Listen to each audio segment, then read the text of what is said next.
Good evening. Today is a very productive day. Natulog na ako buong araw. Practice. Pagod ako nung the last week. Nakakapagod pala pag no? Kapag yung, kunwari, hindi mo gusto yung sinasabi sa'yo. Na entertaining to So my boss, ganyan. May mga things siya na sinabi sa akin na, masyado siyang Sabi ko, Lord, tulugan ko nga ito. Pero okay na ako. Okay naman. Yung kanina nag-aano kayo, no? Nag-share, no? So it's really very important to be anchored on who you are. Right? So going back to kasi yung mga word na na-receive natin from before, no, it's like it's parang yung those are living water put into a reservoir, which is you. So pag kailangan mo na-activate, di ba na-activate. So okay, fine, just move on. So whatever, kung ano man yung sinabi ng other person sa'yo, just take it in a positive way and just move on. And anyway, the Lord is with you, so everything's gonna be fine. Yeah. So let's go back to what we are talking about. It's very important that we are really established in this. Father God, we thank you that your word is the only truth that we need, Lord, for us to grow, Lord, in this journey, Lord, that you are taking us to, in this glorious journey. So it is only your word that will nourish us, that will build us, that will make the journey, make it an adventure, that will make it a glorious adventure. Thank you, Lord, that your resurrection life is in us. Thank you, Lord, that you are in us, the resurrection himself. We thank you, Lord, that every Saturday we get to lift up each other, Lord, to the truth, Lord, that it is only your voice. It is only your voice that we must hear. And tonight we are so excited with the word that you're going to tell us. Lord, awaken our hearts, awaken our ears to receive everything that you've in store for us tonight. In Jesus' name. Amen. Surely goodness and love will follow me. Part 2. No amount of rejection in your life. So rejection could mean somebody calling you names. Rejection could mean somebody having this misconception of you. Rejection could be somebody declaring or a report or whatever saying about you. No amount of rejection in your life can hold a candle to the acceptance you have in Christ. You are accepted. You are accepted in the beloved. So, let's live in Christ. Live in his presence. Live in constant awareness that he is with us. So the reason why Abraham prayed so desperately to the Lord, that actually when you read Genesis 17, you go through 1 until doon sa medyo bandang dulo, he was praying this prayer for his son Ishmael. Because he knew way back then that without Ishmael acknowledging or being aware of God's presence in his life will go wayward. And therefore, it is the story of up until now we are experiencing it, right? The rift, the war or the trouble or yung away, yung away between Israel and the Arabs. Yun yan eh. Because when you don't know that God is in you, that you're not aware, no, you will be in constant conflict. So anyway, kung may nangaaway man sa atin, 'di ba? Let's live in constant awareness that God is in us. And really fear will dissipate. Oh, so what? 'Di ba? So what? The Lord is with me. The Lord is actually in me. Do not be afraid. You are highly favored and the Lord is with you. Sabi ng Angel Gabriel kay Mary. So, live in Christ, not in the hurt of what they did to you. Live in the light. Live in the light. So, paano ba yan? So, hindi yung Paano ba nagiging maliwanag ang isang kwarto? 'Di ba? I-click mo lang yung ano, i-click mo lang yung ilaw, 'di ba? Ano ba ito? Ang tawag ba doon? Yung ano, yung on, 'di ba? Because light dissipates darkness, 'di ba?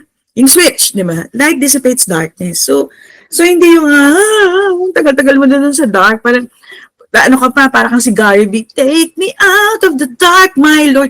Eh di i-switch mo na lang, 'di ba? Switch on the light. And how is that? Through the hearing of the gospel. Nag-preempt na ako pero yun yung susunod. So, ito yung second to the last slide last week. And this is now the 6th month for her who was called barren. So, sometimes, no, you hear names that's being thrown to you na ito ka. But lo and behold, no, she who was called barren is already 6 months with child. So, si Elizabeth, she was able to grasp that the Lord is with her. And now, sabi ganun ni Lord, sabi ganun nung angel, no?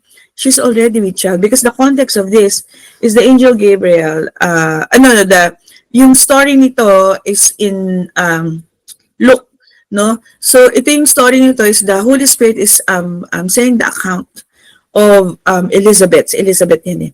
So, God invites us into His life to participate with Him. So, paano tayo makakapag-participate? Paano tayo makakapag-participate kung hindi natin alam? Diba? So, the way we are going to fully participate is when we know. So, kanina yung sabi ni Arlene, no? And eternal life is knowing Him. When the knowing Him is not, parang all you hear is yourself. Diba? Diba sometimes, no, parang may nakita ako na si Justin Lazares. Katawa yung batang yun. Parang meron apat na magkakaibigan. So yung one friend, she was devastated. And then one friend is, I think you should go to should be easy on yourself, ganyan. Tapos yung isang friend, palagi niya sinisingit yung sarili niya. Alam mo yun, may mga friends na gano'n, parang, okay, tapos binigyan nga nila ng corona, and then, you should be like this. Tapos, oo nga, friend, ganyan. Kasi nung ako, parang ganyan, parang sinisingit sarili. Bakit ko nga ba sinabi? Anyway, it's not about us. That's why I'm saying it. It's about the Lord. It's about us hearing Him so that we can participate in the life that is already prepared. So God invites us into His life to participate with Him. In order for us to participate, we must clearly understand. Okay? Not merely work for Him. Anything He asks us to do, we cannot do alone. That would be to miss the point. God is not asking us to do. God is not requiring our service. He has legions of angels. But it delights Him if we are doing it with Him. Okay? We are doing it with Him. So parang minsan, for what? All of these things, no? Parang ganyan. So nakita natin yung video last week, no? Parang, Monday. Your steps on a Monday, steps on a Tuesday. But, the steps of the righteous man are ordered by the Lord. And so we believe, for this group that all the things that we are going through, we are passing through, joyful days, happy days, and mga inis days, no, it's being made into one big masterpiece. So balikan niyo na lang yung last week. So I will dwell in the house of the Lord forever. So this connotes actually us being so aware of His presence. How do you dwell? You don't dwell with somebody who is dead. Di ba? Bawal yun. Di ba? Hindi ka naman nakatira sa sementeryo, di ba? So dwelling connotes that you are dwelling, you're actively participating. You are experiencing His presence. You are aware of His presence. So I will dwell in the house of the Lord forever. So this is penned by King David. And actually, I think I heard one sermon Psalms 23 was written during the time that he was being hunted by Saul. during the time that he was being persecuted, gusto siyang patayin ni King Saul. So, you know what, David was able to see through. Diba? So, pag hindi natin nakikita yung reality natin kay Lord, we cannot even say it. So the things, it's very crucial that we see it. How do we see it? Through the preaching of the gospel, through us really hearing, right? So, what is God looking for from us? Ano ba? Hindi what is God asking us to do, no. What is God looking for from us? He's looking for a people who will cooperate with the fullness of His presence. Live in constant awareness that I'm with you. Diba sabi ni Lord kay Abraham, operating and manifesting through them on a daily basis so that this world, so that you'll be a blessing, so that, diba, you are in union with Christ so that you're going to bear fruit to God. So, in other words, ito yon. So, on a daily basis so that this world gets a full and accurate taste of who Jesus is. That is in Colossians 2:9-10. And this is one of the verse that is a rema last week. And it is a rema again, for in Him all the fullness of deity dwells in bodily form. And who is this talking about? It is you.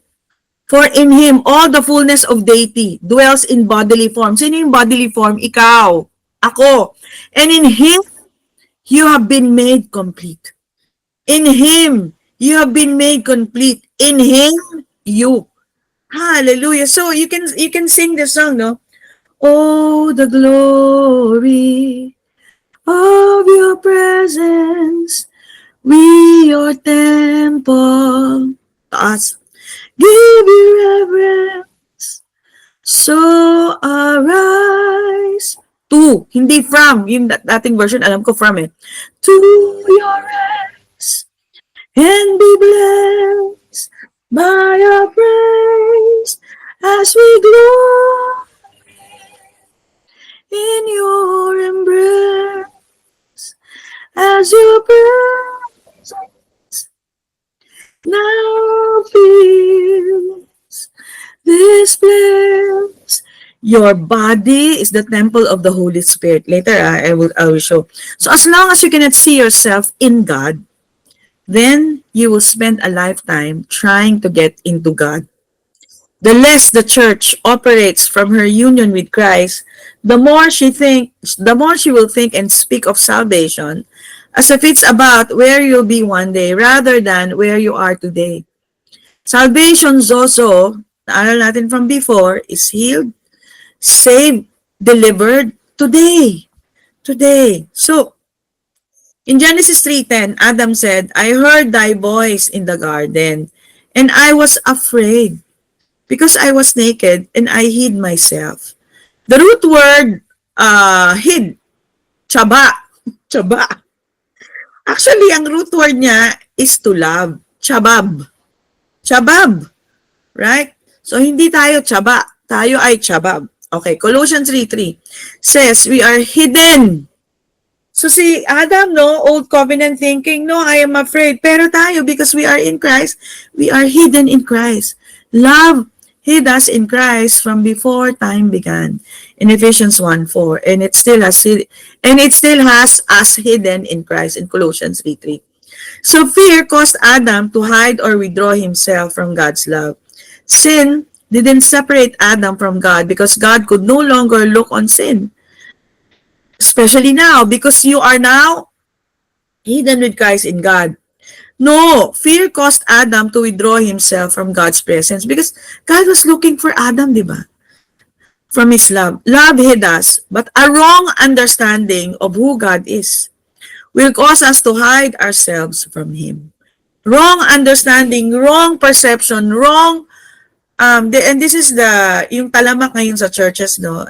Sometimes, no, gusto ko nang sagutin yung isang pastor dun sa Facebook, no? Pero, chill, Jo. The Lord loves His sheep, and for sure, He will save them from this. Because, talamak yung misrepresentation ni Lord, no? You know, he's beating kasi the people na you must do this, you must do this, you must do this. No, it is all about done, done, done. Everything is already done. All we have to do is to just receive, right? Receive His love. Anyway, Ephesians 3:19 in the mirror. I desire for you to become intimately acquainted with the love of Christ on the deepest possible level. That's why every Saturday we do this. Because we want to be intimately acquainted with the love of Christ on the deepest possible level, far beyond the reach of a mere academic or intellectual grasp. Within the scope of this equation, God finds the ultimate expression of their image and likeness in you, so that you may be filled with all the fullness of God. You are awakened to the consciousness of their closeness, Father, Son, and Holy Spirit in you. Because separation is not an illusion. So when you think, no, you don't think that you're, parang yung yung may kinakanta nung isang araw si Bette Midler. God is watching us. God is watching us. God is watching us from a distance. Mali. Separation is an illusion. God is in you. He's not from somewhere up there, somewhere out there. No, He has made His residence in you. So oneness was God's idea all along. Father, Son, and Spirit's desire to express themselves through your touch, through your voice. So sometimes, no, when I'm short with people, kulang lang ako sa pakikinig. Kulang lang ako sa pagkain ng word ni Lord. Yun lang yun. When you are short with people. So your voice, your presence, they are so happy to dwell in you. Because there's no place in the universe where God would rather be. Because God is so kind. God is, so the first person that you should be kind to is yourself. Right? So be kind to yourself. Rest. Hallelujah. So, our experience of His presence has its reference in our understanding of our oneness. Our experience, kaya ako hinighlight, of His presence has its reference or has its manifestation or has its manifestation in our understanding of our oneness. We are not more one with Him when we feel whacked or get goosebumps and less one with Him when we feel nothing. Our union is a constant because of His doing. We live and move and have our being in Him. So even if you feel unworthy or whatever, He's still with you. That's why, testingin nyo, mag-speaking tongues kayo, nandun pa rin, di ba? Shkundarabalaya, karabalayande. Nasa akin pa rin si Lord. He didn't leave, actually, even if you're making sungit. Okay? Nowhere else, that's the truth. Nothing defines us more than His light of life that's shown into our hearts to give us understanding that we are in Him who is true. Sabi nga ni Francois Dotwa. So the Apostle Paul is very clear on the reason why believers do not grow up. Ito importante. So the Apostle Paul is very clear on the reason why believers do not grow up into union with Christ. Sabi niya, I tell you this, and I insist on this, I insist on it in the Lord, that you must no longer live as the Gentiles do, in the futility of their thinking. Explain ko, no? Here is not just telling, he is insisting that believers, those who are one with God in Christ, as connected to God as their body, is to their head. Stop thinking the way unbelievers think. They must stop thinking and so living as if, anong ibig sabihin yung futility? As if they are separated from God, because to think like that is futile. So, if you are singing the Bette Midler song, that is futile. God is not watching you from a distance. He is in you. He is in you. Hallelujah. The Greek word translated futile is mateiotes, which actually means devoid of truth or perverse. So to think that God has left you, to think that God has deserted you, is devoid of truth or perverse. There is nothing more futile in this world than to see new covenant believers at one with God act and pray like old covenant believers separated from God. It is such a problem across the body of Christ. It is so deemed the light of Christ that in this group, every Saturday, we insist on it. We insist on it in the Lord too. that believers grow up to live in the reality of their union with Christ, because this is the key, that we live and talk like sons of God. We live and talk like sons of God. And we insist on speaking this truth to each other continually for this one reason, that although God has already freely gifted these things to us in Christ by grace, it is by faith that we receive and walk in the reality of the in Christ life, and the very faith, that ability to receive what God has freely given comes by hearing. Pag di nakikinig, yan. So hearing what? By hearing the gospel. The grace of God in truth in Colossians 1:6. Faith doesn't come by hearing what you need to do. So I'm not against all the motivational preachers, but it will not give you faith.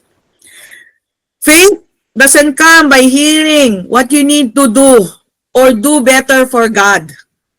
Faith comes by hearing what God has done for you. Right? You will not be afraid, di ba? By His stripes. Alam natin na yung stripe, by His union with Him, you are healed. So this is why we teach Christians that they no need to give more, pray more, or do more to receive from God. They only need to listen more to the enormity of what has already been freely given to man in Christ, and that listening, it heals your hearts. It heals your hearts, it heals your body, our ability to believe and receive. So, just like tonight, we are proclaiming this again. Jesus' first words, when He was seen on the third day, I go to my Father and your Father, Abba Daddy God, to my God and your God. In Hosea 6 verse 2, after 2 days, He will revive us. And on the third day, what has happened? You were resurrected. He will raise us up. Why? Why? That we may live in His presence. The reason for your resurrection, for His resurrection, is that we may live in His presence. He wasn't risen alone on the third day. We rose with Him. We rose with Him. It is finished. So, Psalms 23 verse 6, I will dwell. Yashab in Hebrew. So last week we said, the ancient root word is to press to the tent or dwelling place, return to the tent for rest or sit. The ancient pictograph of Yashab is Yod Shin Bet, and it's saying when work is finished, we return to the house to sit down at the end of our labor. So in Greek, it's abide, no? It is a beautiful word that speaks of oneness. It is spoken many times in the Gospels. It is meno in Greek, meaning to dwell or to be present with the Lord. It denotes the permanency of something. So the last words of our Lord Jesus as He offered Himself to God were, it is finished, completed. He has found His rest in saving you. He has found His rest in loving you. Done. So in the Aramaic language, it was kala, which has two meanings. It means to be finished, and it is also the word for bride. He came for His bride. Your name was the final word on Jesus' lips. Bride. With that word, He called all man to Himself. In 2 Corinthians 5, now, in the light of your co-inclusion in His death, you are included in His death and resurrection. So as you look at sabi kanina ni Tina, no? She was looking at the crucifix. You're looking at His death only, no? Okay, that is your death. But then, it doesn't stop there. You must realize that you're also resurrected. You are included in His death and resurrection. Whoever you thought you were before, in Christ, you're a brand new person. Brand new person. The old ways of seeing yourself and everyone else are over. So acquaint yourself with the new. So just imagine this. Whoever a person was as a Jew, Greek, slave, or free man, or whatever, is now dead and gone. They all died when Jesus died. Remember, we're not talking about law language here. The if anyone is in Christ is not a condition. It is a conclusion. It's an exclamation point of the revelation of the gospel. 1 Corinthians 6:19-20 in the New King James Version. Or you do not know that your body is the temple of the Holy Spirit who is in you, whom you have from God, and you are not your own. You were bought at a price. Therefore, glorify God in your body. Glorify God in your body and in your spirit, which are God's. 1 Corinthians 6 in the mirror. Do you not realize that your body by design is the sacred shrine of the Spirit of God, echoing within you? You are not the sole owner of your life. You are bought and paid for. All of you are His. Live your life conscious of how irreplaceably priceless you are. You host God in your skin. So live your life conscious of how irreplaceable you are. You host God in your skin. Snapshot in the Mirror Word Bible. Romans 8:11, New King James Version. But if the Spirit of Him who raised Jesus from the dead dwells in you, He who raised Christ from the dead will also give life to your mortal bodies. Life. You speak life, right? Because life is in you through His Spirit who dwells in you. Munch on this, man. Munch on this, man. Hallelujah. So, the Lord is saying to us, peace be still. Peace be still. Ano yung peace, di ba? Irene in Greek, shalom in Hebrew, which means we are joined to Him. Right? So, hindi yung, o yung pag nagpapamasahe ka, you're peaceful. No. Peace be still. This is realizing your union with Him. And it is actually releasing heaven on earth. So, we are grateful. We have many ways to stay informed and safe, no? Especially when may mga typhoon alerts, may mga tsunami alerts, or even when the doctors are handing you your diagnosis. But it should make us pause, right? In a world filled with alerts or diagnostics, where are the peace be still voices? Diba? You declare. When you say peace to your body or peace for a situation, you're declaring that you are one with God. Right? That God is in that situation because you are there. So, we're not talking about ignoring danger. It's not about carrying authority. It's about carrying authority in the midst of it. The kind of peace that doesn't just calm seas, but calms souls. While the world points to panic, we carry presence. The wind and waves still know His name. And it's not far off. He's in us. Let's not forget who speaks through us when storms arise. Let's not parrot or prophesy doom. Meron akong friend na ito yata yung kanyang pastime, pero kinokorek ko siya, no? So let's not parrot the news or prophesy doom. We are here to echo heaven. Anong ibig sabihin yan? Releasing heaven on earth. Hallelujah. Peace be still. Peace be still. So, one way of doing that, how? In Francois Dutoit's commentary in 1 Corinthians 11:34, it is actually when we commune together, when we have this Bible study, more particularly when we partake of the bread and the wine, when we have communion. Sitting around the table is a feast of friendship and delightful conversation. Eat food that blesses the temple. Most diseases are diet-related. Study nutrition. We have this treasure in earthen vessels, so the vessel takes its value from the treasure it holds. In the last 12 to 15 years, sabi niya, he has gotten older. I have embraced the concept of Hippocrates. Yung mga doktor, di ba, meron silang Hippocratic oath. Let food be your medicine and medicine be your food. Primarily, the food here, di ba, as we've been talking to, is the word of the Lord. But it's also important to study what we eat. Okay? So, when we share a meal together, we declare our association in Christ. So when we partake of the bread and the wine, we declare our association with Christ. Every time we drink from the same cup, we communicate the language of the covenant of grace, which is what our fellowship is all about. We recognize the presence of the Lord. We recognize Him as part of us, diba? As in us. The wine we drink is our participation in what the blood of Christ represents. The bread we break celebrates our participation in the incarnation. Very important yun, the bread. When we break it, when we partake of it, we participate in His presence. Yung lang ibig sabihin ng incarnation. Because He is in us. Okay? The prophetic promise became flesh in His person.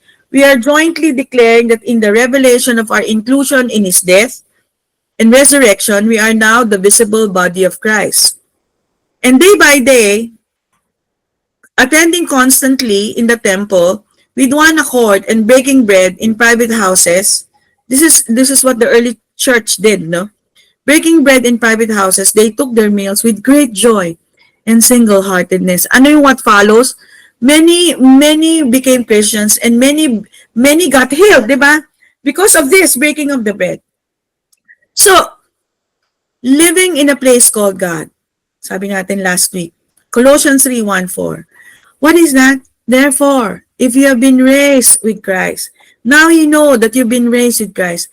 Keep seeking the things above where Christ is, seated at the right hand of God. Set your mind on things above, not on the things on earth, for you have died, and your life is hidden, shabab, with Christ in God. When Christ, who is our life, is revealed, then you'll also be revealed with Him in glory.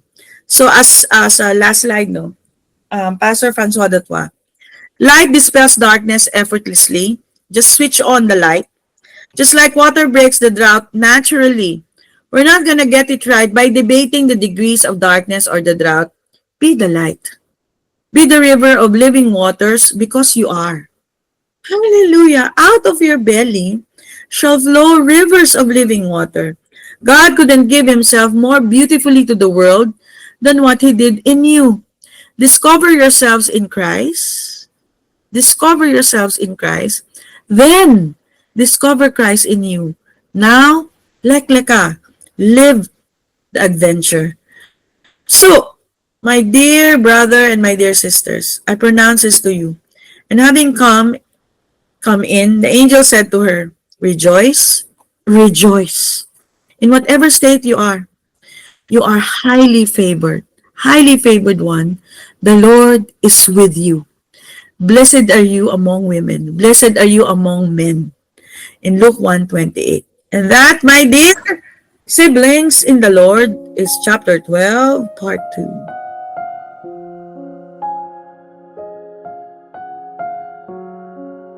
Now let's prepare our communion elements.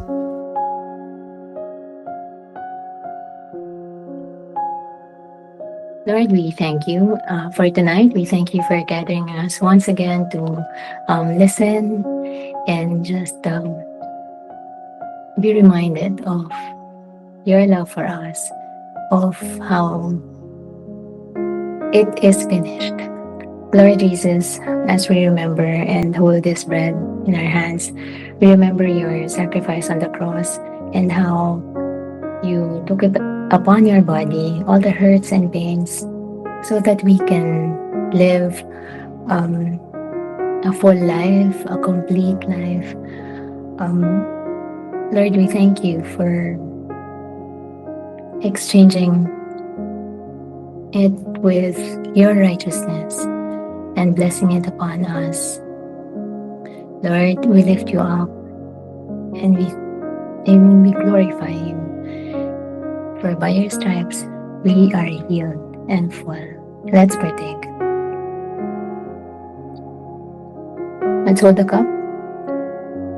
Lord Jesus, by the shedding of your blood, your most precious blood, our sins are forgiven, past, present, and future. Now, we can boldly claim that we are the righteousness of God through you. Lord, thank you for this union. We thank you for this victory as we are co-resurrected with you and as we co-reign with you. We receive all the blessings that come with your obedience, O Lord.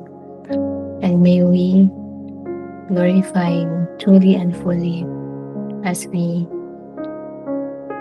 live our lives in eternity with your promises of abundance, of good health, of wholeness and fullness. Let's partake.